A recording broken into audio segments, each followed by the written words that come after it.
Здравствуйте, ребята! Все мы живем в современном мире. А вы задумывались о том, как и где жили наши предки? Вот сегодня мы об этом и поговорим. Это странное жилище. В нем хранили сбрую, пищу. Посредине жгли очаг. Кочевники жили так. Если куда-то идешь, дом с собою ты берешь. Существует несколько легенд о том, как была создана юрта. Я расскажу вам одну из них. Одному мыслителю приснился сон, в котором он взял лучи солнца и притянул к себе. Он изобразил свой сон на камне. Рисунок вдохновил его на создание удобного разборного жилища, которое напоминало солнце, обволакивающее землю. Он изготовил макет жилища из веток дерева.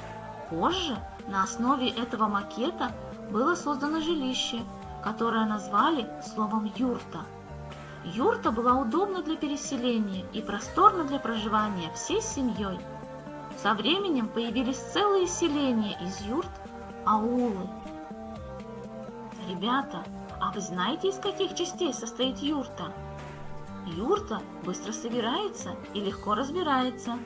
Основание юрты состоит из основных 4 элементов: уык, кереге, сыкырлауык, шанрак. Сначала ставится дверной косяк и навешивается дверь, а затем устанавливаются деревянные решетки кереге, составляющие стены. Шанрак – это деревянный круг верхней части юрты. Соединяется с кереге длинными изогнутыми жердями-уыками. Стены покрываются войлоком и обвязываются канатами. Юрты устанавливают мужчины, которые обладают силой, ловкостью и сноровкой. А теперь вы сами попробуйте собрать юрту. Желаю удачи. Ты молодец. А теперь проверь себя. Сначала дверь. Теперь кереге. Не забудем про шанрак. А теперь уыки. Умница. Ты все отлично запомнил. Ребята, а вы обратили внимание, как красиво украшаются казахские юрты? Внутреннее убранство тоже поражает своим многообразием. Внутренняя часть юрты делилась на 2 половины. В правую часть юрты ставят деревянную кровать. Прикроватную стену украшают тускиизом. Тускииз – это ковер. На почетное место ставят жукаяк – подставку для складывания домашних вещей. На него ставят абдыра. Абдыра – это сундук, куда складываются одеяла и подушки.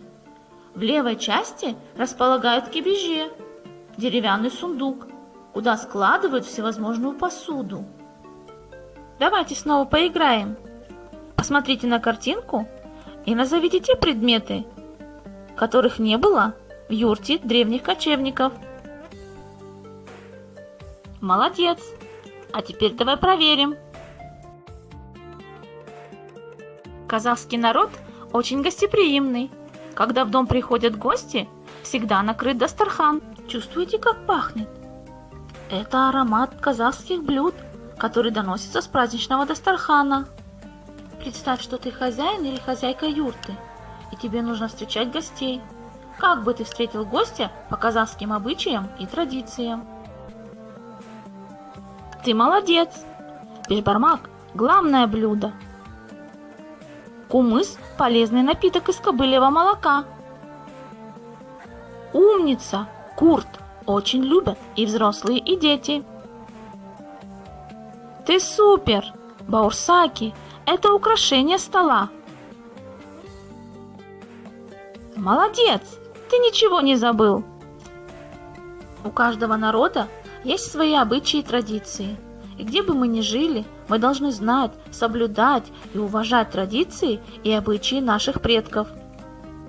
Ты молодец! Отличная работа!